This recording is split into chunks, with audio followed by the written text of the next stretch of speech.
Superman saves the day again.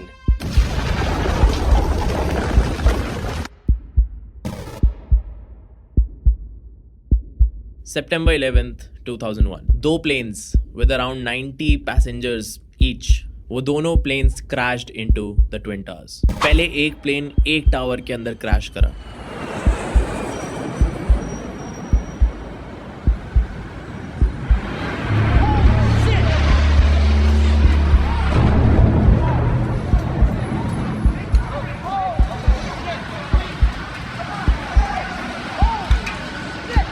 और जैसे ही वो पहला प्लेन क्रैश करा, सारे लोग जो बिल्डिंग के आसपास थे, सारे टीवी चैनल्स वाले, सारे लोग जो बिल्डिंग्स के अंदर थे, सारे लोग पैनिक मोड में चले गए. उनके सामने कुछ ऐसा हो रहा था जो वो बिलीव भी नहीं कर सकते थे.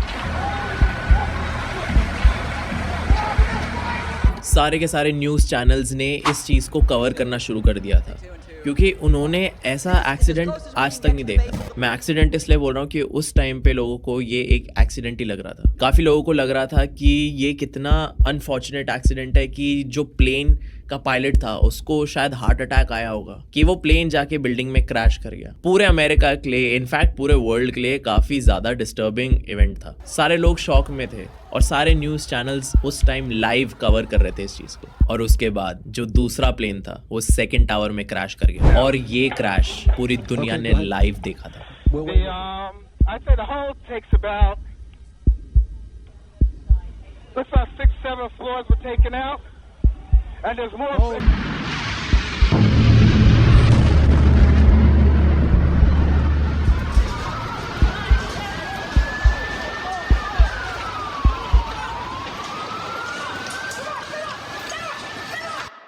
ये पूरी हिस्ट्री का सबसे बड़ा टेररिस्ट अटैक था, जो हुआ था सितंबर 11th 2001 के दिन.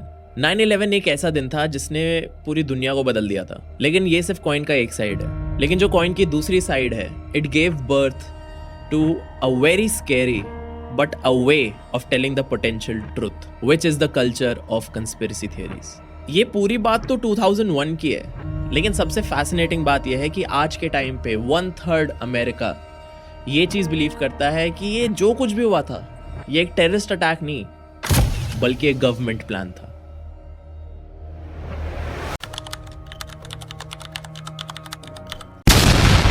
Osama bin Laden, the leader of the terrorist group al Qaeda, उसने एक प्लान बनाया कि वो अमेरिका को अटैक करेगा. और ओसामा को ये अटैक इस लेवल पे चाहिए था कि अमेरिका अपनी कोर तक हिल जाए. And he succeeded. ओसामा ने प्लान करा कि 2 commercial planes will crash into the twin towers. Twin towers उस टाइम पे अमेरिका की, न्यूयॉर्क की सबसे आइकॉनिक बिल्डिंग्स थी. लेकिन जो 2 प्लेन्स ट्विन टावर्स में क्रैश करे थे, उनके अलावा 2 और प्लेन्स थे, जिनमें से एक पेंटागन की तरफ जा रहा था और दूसरा प्लेन पोटेंशियली व्हाइट हाउस की तरफ जा रहा था. जो प्लेन पेंटागन की तरफ जा रहा था वो तो पेंटागन में क्रैश कर गया था, लेकिन जिस प्लेन को बोला जाता है कि वो शायद व्हाइट हाउस की तरफ जा रहा था, वो पहले ही क्रैश कर गया था. ट्विन टावर्स के अंदर प्लेन्स क्रैश होने के बाद कुछ ऐसी चीज हुई जिसने दुनिया की सबसे बड़ी कंस्पिरेसी थियरी को स्टार्ट कर दिया था. जब दोनों प्लेन्स क्रैश हो गए थे तो दोनों बिल्डिंग्स में आग लगी हुई थी, और उसके बाद एक बिल्डिंग कोलैप्स कर गई.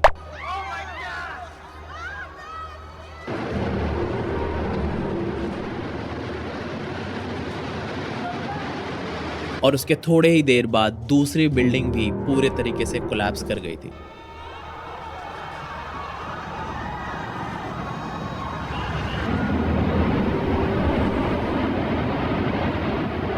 लेकिन दुनिया के सबसे बड़े टेररिस्ट अटैक में लोगों ने ऐसी क्या चीज नोटिस करी जिसकी वजह से वर्ल्ड की सबसे बड़ी कंस्पिरेसी थ्योरी स्टार्ट हो गई थी. Watch this. The ladies that are with me were in the World Trade Center in the first building and escaped through the lobby, where they report they believe there was a bomb in the lobby. And as we were coming out, we passed the lobby. There was no lobby. So I believe the bomb hit the lobby first. Bombs. लोगों को bombs सुनाई दिए हैं even before the crash. लेकिन world trade centre के अंदर bombs कैसे हो सकते हैं? How is it possible?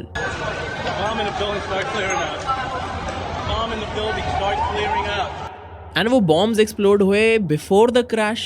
I believe that censorship started from the very beginning, because when I was telling my story, they told me, "Oh, cut this out, cut this out." It was the first hijacked plane to hit the It was the first hijacked plane. No, hello. That was an explosion before 9/11, before the plane hit the tower. So basically अगर order देखा जाए तो पहले bombs explode हुए हैं, उसके बाद planes crash हुए हैं और उसके बाद बिल्डिंग्स कोलैप्स हुई हैं। लेकिन अगर वहां पे बॉम्ब्स थे भी तो उनकी जरूरत क्या थी? पहले बॉम्ब्स एक्सप्लोड हुए और फिर बिल्डिंग क्रैश हुई। ये चीज डोनाल्ड ट्रंप ने भी बोली थी। I happen to think that they had not only a plane, but they had bombs that exploded almost simultaneously. यहाँ से ये कंस्पिरेसी थ्योरी स्टार्ट हुई थी कि वी नो कि बहुत बड़े commercial planes crashed into the twin towers, लेकिन उसके बाद भी ट्विन टावर्स काफी देर तक प्रॉपरली खड़े हुए थे, स्टैंडिंग थे। लेकिन जिस तरीके से वो दोनों टावर्स, ट्विन टावर्स नीचे कोलैप्स करे थे, it was not because of the crash, it was a demolition. What do I mean by demolition? पुरानी बिल्डिंग्स को जब भी किसी एरिया से हटाना होता है, गायब करना होता है, तो डेमोलिशन को यूज़ करा जाता है। डेमोलिशन में बेसिकली जो पुरानी बिल्डिंग है या कोई भी बिल्डिंग है, उस बिल्डिंग के जो मेन जॉइंट्स है, फ्रेम के जो मेन जॉइंट्स है जिसकी वजह से वो बिल्डिंग खड़ी है, वहाँ पे TNT लगाया जाता है, एक्सप्लोजिव्स लगाए जाते हैं और फिर उनको एक्सप्लोड करा जाता है, जिससे पूरी बिल्डिंग के जो मेन जॉइंट्स हैं वो वीक हो जाए और पूरी बिल्डिंग सीधा सीधा कोलैप्स कर जाए। The bomb hit the lobby first. Demolition के टाइम जैसे ही एक्सप्लोजिव्स एक्सप्लोड करते हैं तो जो बिल्डिंग है वो सीधा कोलैप्स कर जाती है, उसी तरीके से जिस तरीके से ट्विन टावर्स नीचे गिरे थे। This is one of the biggest reason जिसकी वजह से ये कंस्पिरेसी थ्योरी स्टार्ट हुई थी कि 9/11 का terrorist attack was government planned, was planned by the US government. Cause terrorist महीनों तक चुपचाप बिल्डिंग के जॉइंट्स में TNT या बॉम्ब्स नहीं लगा सकते जो प्रॉपरली इन सिंक एक्सप्लोड हों, जिसकी वजह से पूरे ट्विन टावर्स एकदम जमीन तक कोलैप्स कर जाएं, जस्ट बिकॉज उनमें 2 प्लेन्स क्रैश करे थे। लेकिन यूएस गवर्नमेंट ऐसा क्यों ही करेगी? क्योंकि यूएस गवर्नमेंट को वॉर पे जाना था with Afghanistan and Iraq, and उनको एक रीजन चाहिए था। और इससे बेटर रीजन क्या हो सकता है कि दुनिया का सबसे बड़ा टेररिस्ट अटैक होता है न्यूयॉर्क में, जिसके अंदर 2 प्लेन्स 2 सबसे आइकॉनिक बिल्डिंग्स के अंदर क्रैश करते हैं और वो बिल्डिंग्स पूरी डिमोलिश हो जाती है। आई डोंट थिंक इससे बढ़िया रीजन हो सकता था यूएस के पास वॉर पे जाने के लिए। आगे चल के एक रीजन दिया गया था कि जो प्लेन्स क्रैश करे थे उनके अंदर जो फ्यूल था, जो जेट फ्यूल था, वो बर्न कर रहा था क्रैश के बाद, एंड उसकी वजह से इतनी ज़्यादा हीट जनरेट हो गई थी कि बिल्डिंग का पूरा स्ट्रक्चर गर्म हो गया था और वीक हो गया था। इसके वजह से पूरी बिल्डिंग कोलैप्स कर गई। बुलशिट, ये प्रॉपरली मेरे को बुलशिट लगता है। एक बार खुद देखो जिस तरीके से बिल्डिंग्स गिरी हैं। आई डोंट थिंक कि जेट फ्यूल के बर्निंग की वजह से एकदम बॉटम तक स्ट्रक्चर वीक हो सकता है। I don't think so. It's a proper planned demolition.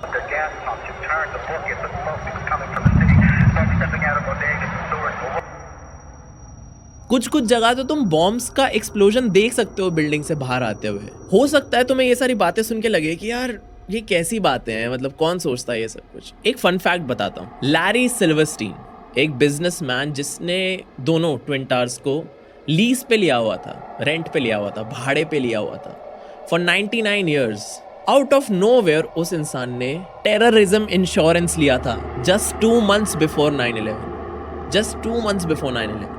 और जैसे ही 9/11 हुआ उसके बाद लैरी सिल्वरस्टीन ने डबल द अमाउंट वापस कलेक्ट कर लिया था, बिकॉज 2 जगह अटैक हुए थे। और इस फैक्ट ने पूरी 9/11 कंस्पिरेसी थ्योरी को इतना ज़्यादा फ्यूल कर दिया था, इतना ज़्यादा बढ़ा दिया था, क्योंकि ये सुनने पे तुम्हें खुद काफ़ी हद तक शक हो सकता है कि इट्स वेरी पॉसिबल कि all of this was planned.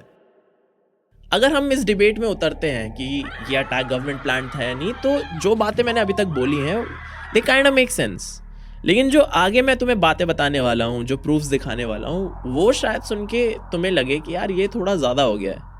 लेकिन अगर तुम उनके बारे में ध्यान से सोचो ना, तो it can really fuck up your brain.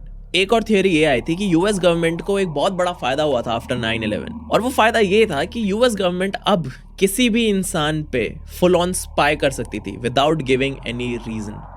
और ये चीज़ पॉसिबल हुई थी पेट्रियट एक्ट के थ्रू। 9/11 के कुछ दिनों बाद ही एक एक्ट पास कर दिया गया, एक लॉ पास कर दिया गया, which was the patriot act, जिसके थ्रू पूरे अमेरिका में और मेन स्पॉट्स में यूएस गवर्नमेंट ने हज़ारों कैमराज लगा दिए थे, हज़ारों लाखों कैमराज लगा दिए थे, जिसके थ्रू वो किसी भी इंसान पे स्पाई कर सकते।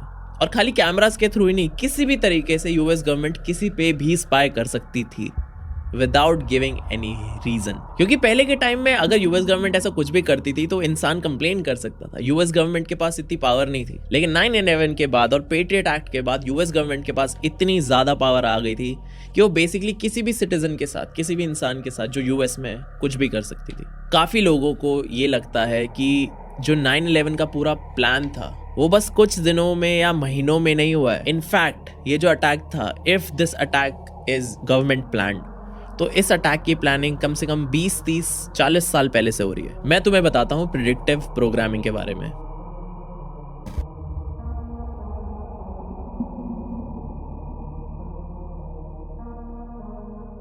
जो आइडिया है कि 2 प्लेन्स क्रैश करेंगे ट्विन टावर्स के अंदर, ये आइडिया पूरी यूएस पॉपुलेशन, इनफैक्ट दुनिया के ब्रेन में कहीं ना कहीं इंस्टॉल कर दिया गया था और इंस्टॉल करा जा रहा था काफी सालों से। Through the media we consumed over the last 20-30 years. पिछले सालों में जितना भी हमने मीडिया कंज्यूम करा है, टेलीविजन कंज्यूम करा है, जितना भी हमने कार्टून्स देखे हैं, मूवीज देखे हैं, मूवी पोस्टर्स देखे हैं, द आइडिया कि 2 प्लेन्स क्रैश करेंगे ट्विन टावर्स के अंदर on the specific date September 11th 2001, ये जो पूरा आइडिया है ये हमारे दिमाग में काफी टाइम से इंस्टॉल करा जा रहा था through the media we consume. एक बार के लिए वॉच दिस। 9/11 की पॉसिबिलिटी हम सबके ब्रेन में काफी टाइम से फिट करी जा रही थी, जिससे कि जिस दिन 9/11 वाला अटैक हो तो हम सारे लोग एकदम से पागल ही नहीं हो जाए कि ये चीज क्या हो गई। और विद टाइम धीरे धीरे हम सारे लोग कहीं ना कहीं एक्सेप्ट कर ले कि हाँ ऐसा कुछ हुआ था। जो मैंने अभी थ्योरीज बताई है, जो मैंने अभी रीजंस दिए हैं, इन्हीं के वजह से 9/11 दुनिया की सबसे बड़ी कंस्पिरेसी थ्योरीज में से एक है। अगर सोचा जाए तो जो लोग पहले के टाइम पे ये सारा मीडिया कंज्यूम कर रहे थे, अगर वो थोड़ा सा ध्यान देते तो वो कहीं ना कहीं 9/11 को प्रेडिक्ट कर सकते थे। अगर उन्हें प्रेडिक्टिव प्रोग्रामिंग के बारे में पता होता और अगर वो नोटिस करते कि ऐसी चीजें बहुत ज्यादा कॉमन है हमारे मीडिया में, पहले के लोग काफी हद तक प्रेडिक्ट कर सकते थे 9/11। लेकिन सवाल ये है कि अगर प्रेडिक्टिव प्रोग्रामिंग चल ही रही है तो उसके थ्रू खाली 9/11 का आइडिया तो नहीं डाला जाएगा हमारे दिमाग, और ऐसी कितनी और चीजें होंगी जो प्रेडिक्टिव प्रोग्रामिंग के थ्रू हमारे दिमाग में डाली गई होंगी, जिनको हम शायद नोटिस भी नहीं करते। पता नहीं कितनी सारी चीजें ऐसी होंगी जो सालों से हम देखते आ रहे हैं लेकिन हमने नोटिस नहीं करी, लेकिन हमारे दिमाग में कहीं ना कहीं फिट है। और वो सारी चीजें हो सकता है कि फ्यूचर में हो जाए और फिर हम फ्यूचर में जाके सोचें कि वाओ ये भी शायद प्रेडिक्टिव प्रोग्रामिंग था, क्योंकि हमारे पूरे मीडिया में जो हम कंज्यूम करते हैं हमने ये चीज बार बार देखी हुई है। New York is a hellhole. Oh, I'd love to see New York. We could all go with the bus company's special Super Sitter fare. $9? This one's on me.